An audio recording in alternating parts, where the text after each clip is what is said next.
What's up, Eagles Nation? What's going on, NFL world? How you doing, division rivals? This is Steven Hyder with Gate City Sports Channel, the sports channel where the cerebral NFL fan comes for about 10 minutes of daily content.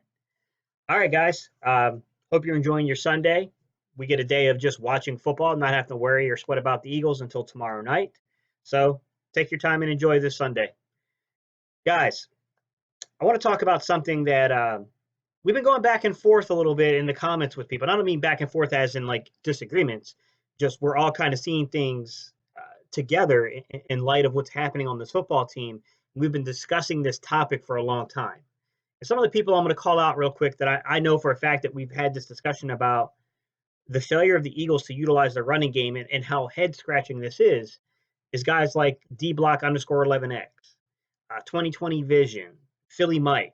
There's a few other you guys, man. I'd have to go through, but a bunch of you guys have said it before. So if I didn't mention your name, it's not that I'm not aware that you said it. It's just, these three guys have said it really recently to me. And it's this aspect of, if we're such an analytics-based team, and I think dblock_11x said it really well, really recently, like within the past 24 hours, he made a comment where he was like, why are we 17-1 when we run the ball more than 30 times, and yet this offense refuses to run the ball underneath Doug Peterson 30 times or more, especially when you were down wide receivers. I mean, we were plugging and playing fourth and fifth string guys, some guys off the practice squad. I mean, just ridiculous things. You were down in your entire right side of your offensive line. There was, Carson Wentz's mechanics were really suffering. I've made several videos where I pointed that out and showed those type of things to where, look, I love Carson Wentz. I think he's an incredible talent. But you're fooling yourself if you think that his mechanics have been good recently. They're not. He's regressing there. I don't think that's something that can't be fixed, but I think it's something of concern that we've done such a crappy job of giving this kid stability that something like his mechanics are slipping. Something that shouldn't be happening right now. So what I want to dive into, guys, and this is an important topic. Let's jump into the analytics, because I did some research, guys, and I found out some really interesting things about the Philadelphia Eagles and the analytics team. And I'm going to give you guys a name that we all should know. Ryan Pagnetti. Ryan Pagnetti is an assistant linebackers coach on this Philadelphia Eagles football team. And I'm going to tell you right now, if you don't know him, it's time you're familiar with him, because this guy plays a very instrumental role on the decision makings when it comes to the statistical review of whether or not a play will work or not. And he has a direct line into Doug Peterson. This is an assistant linebacker coach. All right, y'all. Let's jump into the topic today. Philly special. Philly special. Ready? We all know Doug Peterson for being one of the more aggressive coaches in the National Football League. As a matter of fact, as I'm going to make the point here today, the entire Philadelphia Eagles organization, if it can be called anything, should be called a progressive organization. It's at the front line of every advancement in the game, whether that is from health and wellness, whether that is from technological advancements, or if that's from analytics, statistical based advancements. What we're going to see today, and I'm going to show you guys, is this organization is very progressive. However, I think sometimes as fans, we don't get a true behind the scenes look at what's going on. We only get these little tidbits, and let's be real. I love Doug Peterson, but that guy is not a great communicator. That's not his strength. He is not very good at interacting with the media. He's not very good at explaining what it is, this whole organization thing that he's running, and it's a very complex beast. Now, the clip that preceded me talking to you here, right, was really about what? The Philly special, right? We all know the story. You want Philly? Yeah, let's do it. That was Nick Foles going into the huddle and telling them on a 4th and 2, we're going to run the Philly special. But who really advises Doug Peterson on whether or not he should take risk in certain situations on down and distances, such as a 4th and 2? That's where things get interesting, guys. I'm going to flip this around, and I want to show you an article written on September 11th, ironically, of 2019 by Tim McManus of ESPN. Really revealing, guys. Okay, Tim McManus wrote the following, guys. There is a large bronze statue at Lincoln Financial Field commemorating the conversation on the sideline between Coach Doug Peterson and quarterback Nick Foles during Super Bowl 52 that led to the famous play call on 4th and goal late in the first half. You want Philly, Philly? Foles asked. Yeah, Peterson replied after a beat. Let's do it. Far less celebrated is the conversation moments before between Peterson and Ryan Pagnetti, who works in conjunction with the Eagles' analytics department and has a direct line of communication to the coach in game. Pagnetti, who has a BS, Bachelor's of Science, in economics from Dartmouth, and also serves as the team's assistant linebackers coach, is responsible for feeding Peterson math-based recommendations when it comes to, among other things, going for it on 4th down.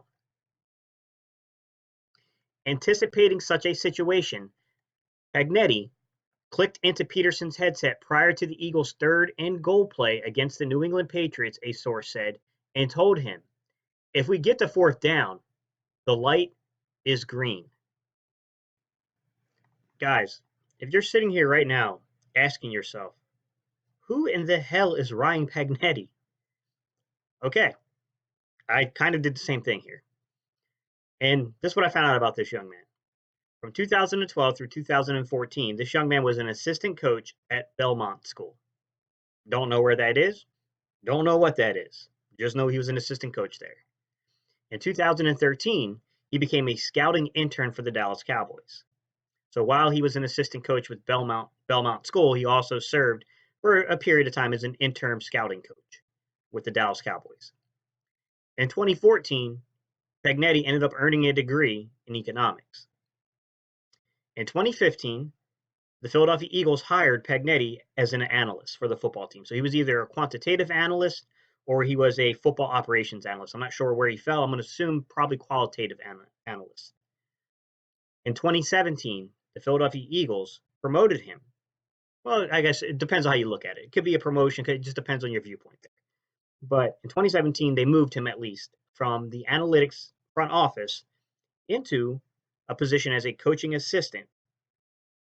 And now, in addition to being a linebackers coach assistant, he is also given the title of game manager, game management. This is a strange thing.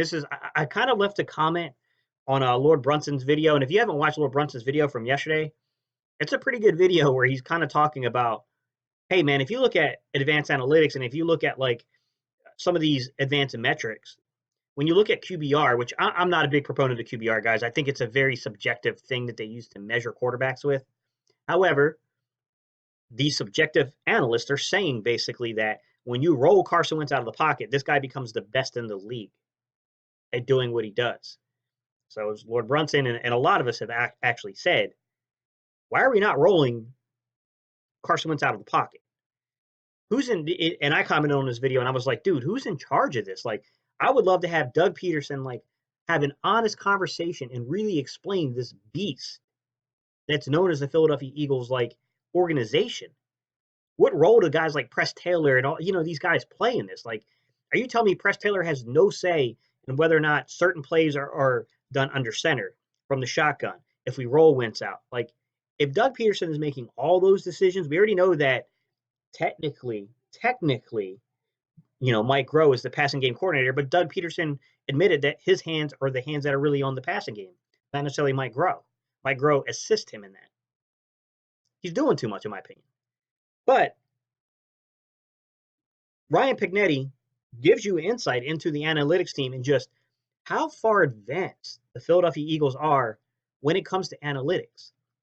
As a matter of fact, our analytics team is so far reaching, it's so well known throughout the league. When other organizations started to try to build an analytics team, where did they turn? Let me show you another article that was written. This is from Bleeding Green Nation, but they're not the only ones that wrote the article. There are a bunch of other ones who covered this as well. It talks about the Carolina Panthers. Me being here in North Carolina now, since I moved away from the Philadelphia area, I was very up to date on this situation.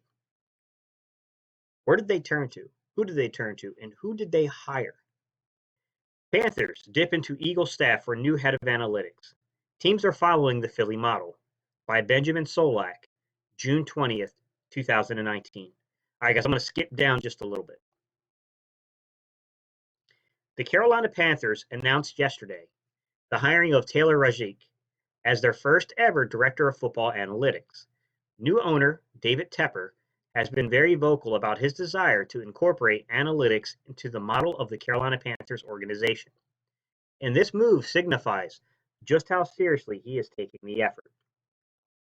Rajic has been with the Eagles for the past 5 seasons, earning a full-time position following an internship out of MIT, where he was studying to be a data scientist in the field of economics. On the topic of working with the Eagles, here's what Rajic told Max Henson of Panthers.com. Working there, we were very well researched in every decision we made, trying to gain that edge, Rajic said. We wanted to understand the risk and understand the expectations with any decision to make smarter choices. Why would you ignore information that's out there? It's the idea of bringing all the pieces together. In Philadelphia, we became identified as one of the more analytically inclined teams. That paved the way for me to get here and start something new. Rajic was previously the Eagles' assistant director of football analytics. The Eagles intentionally have built out a large analytics staff in Philly, and accordingly, many of the key players, such as Andrew Berry and Alex Halaby, are still in place. They have 4 analysts currently on staff who could potentially be in line for expanded roles. James Gilman, John Liu, Namita Nandakumar, and Chase Perlin. Okay, guys. Outside of Ryan Pagnetti, who is an assistant linebackers coach and has this game manager title designation to him, there's a whole body and team in the front office of analytics people. They all kind of come underneath the VP of football operations, Andrew Berry, and then kind of going down that chain of command, the guy who kind of leads the analytics team is Alex Halaby. Alex Halaby is the VP of football operations and strategy. Okay. So underneath Halaby, as I understand things, there's 2 really distinct strategy departments. There's the analytics, right? And then beside the analytics are other strategy-based things such as like technology, like advancements in technology. And I'm going to get to that point at the kind of end of this, all right? But let's just stay focused on the analyst.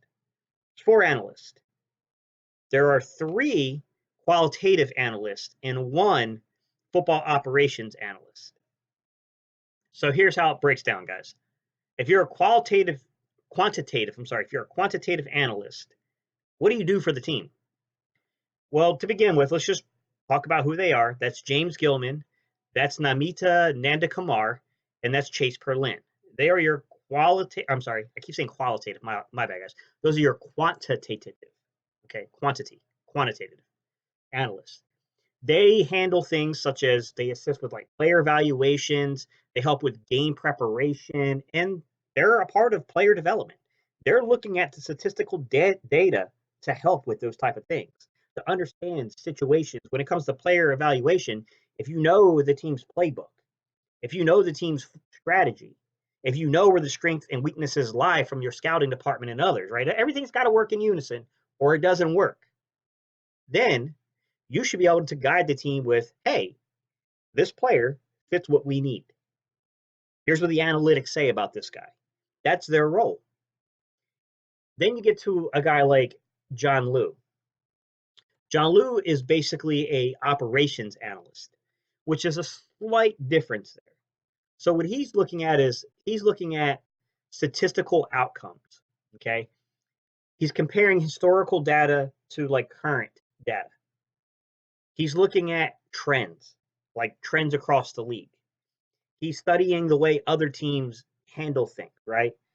He's looking at the Eagles roster. He's looking at the Eagles players. He's looking at the play calls, and he's breaking those down in terms of the stats, the statistics.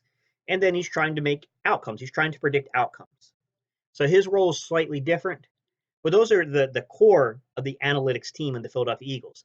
And then we got this guy that's actually on the coaching staff who's making game time decisions.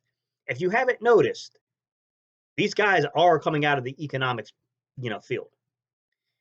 I always was a big fan of economics when I was in college as well. The problem I have is like, being a history major myself, when you look at some of these particular professions, you're looking at government type jobs. There just wasn't a lot of private sector jobs.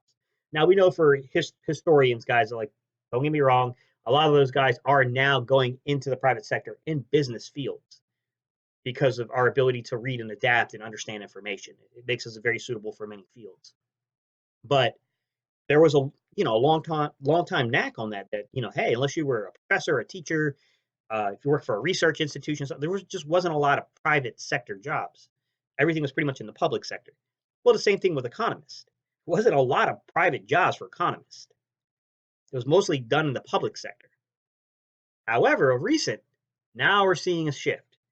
Now we are starting to see these public sector jobs open up for these guys, and the Eagles are at the forefront of this. We're bringing in these analysts. We're doing these things. But I still have a concern.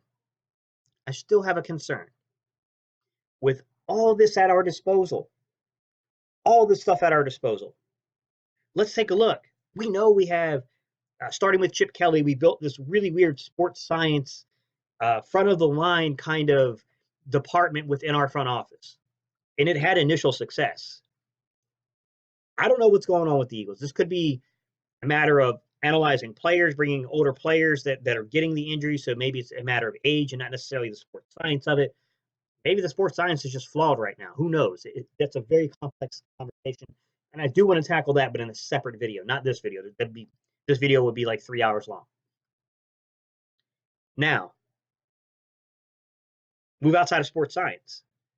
I told you earlier, and I told you I was going to come back to this point, that there was this idea of technology. I don't know if you guys know this, but when they brought the RFID readers inside of the stadium, the Eagles took it a step further. They went past just in the stadium and put it inside the practice.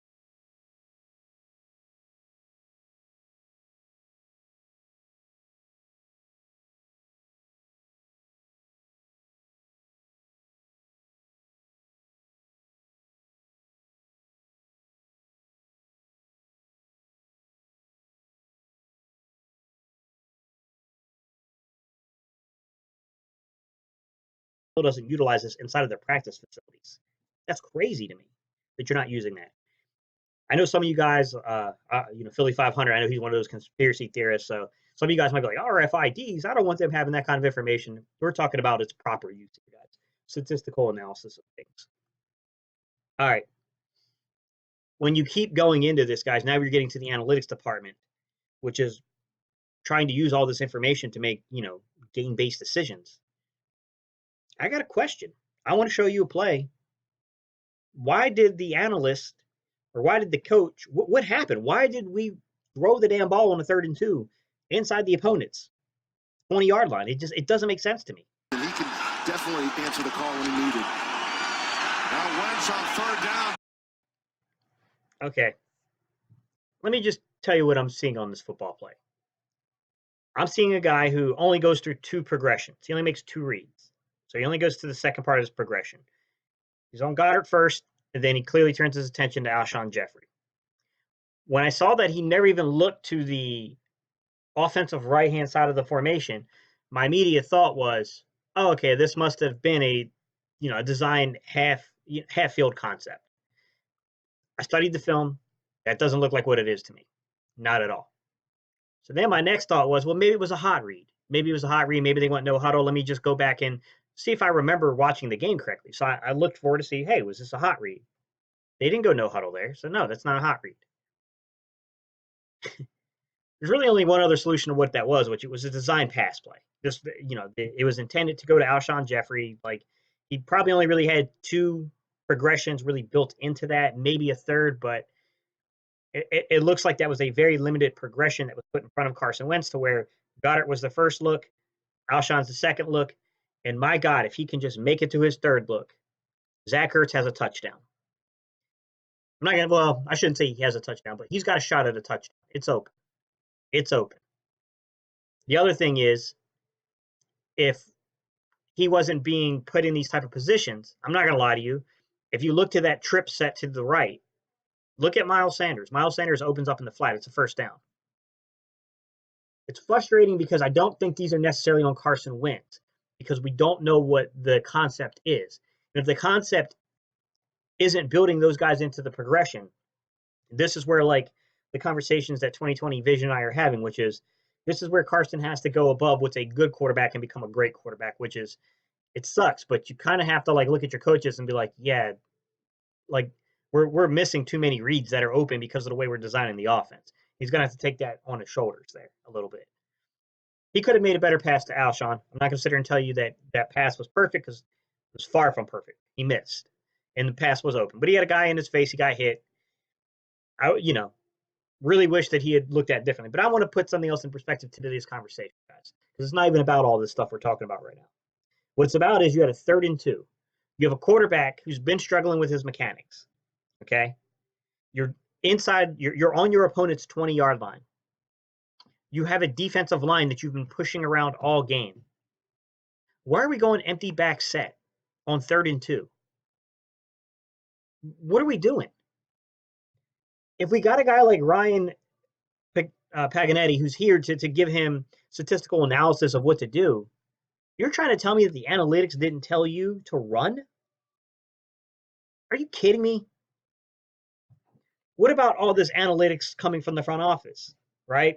With John Liu, who's doing the, studies across the league, historical data versus current data. That's not being handed down to the coaching staff. How about our quantitative analysis, right? Our James Gilman's, our Namita Nandakumar, Case Berlin. They're not going through their player evaluations and their game preparations and telling the coach, like, hey, we really need to utilize Miles Sanders more. And I get that there are legitimate reasons that Doug Peterson is giving, guys. I'm not going to sit here and tell you that Doug Peterson doesn't know what he's talking about to an extent. Because there are times to where he's told you, like, look, we like Miles Sanders, but he's not always where he's supposed to be. Some of those passes that look like they're overthrows from Wentz, Miles Sanders wasn't in the right place. Okay, I'm willing to accept that. Doesn't explain away a 3rd and 2 and you've thrown the ball. If you got a guy who's not being in the right place, you got a quarterback whose mechanics are starting to get away from him, and you got a defense that you should be able to push around to get 2 yards. This is the problem I'm having with this football team and this coaching staff. We have all these tools at our disposal, and these are the plays we are selecting to run. That's the problem. All the injuries we faced. I mean, I can't put all of it on Carson Wentz because when you're running out their practice squad players and like your top receiving threats are down, like it's pretty damn hard to move the football in the NFL like that. So you have to play to what you can do. And we haven't been doing that. That's a problem. All right, guys, that's my thought on this topic. Leave me a like, comment, and subscribe. Tell me your thoughts, guys. What do you think about this analytics stuff, guys? I think there has to be a disconnect right now between the front office, the analytics team, and the coaching staff. There has to be a disconnect there. You can't tell me that there's not some disagreement there, that everything is in cohesion. Because you let go of LJ Fort to get a compensatory pick. Bad move. The guy can play football. Bad move. Highly doubt you're going to get a guy that can replace his productivity. Bad move by the front office. And then I thought the front office made good moves like releasing Zach Brown. Maybe the timing was a little off. You probably shouldn't have done it when you done it. But I understood the ultimate move there.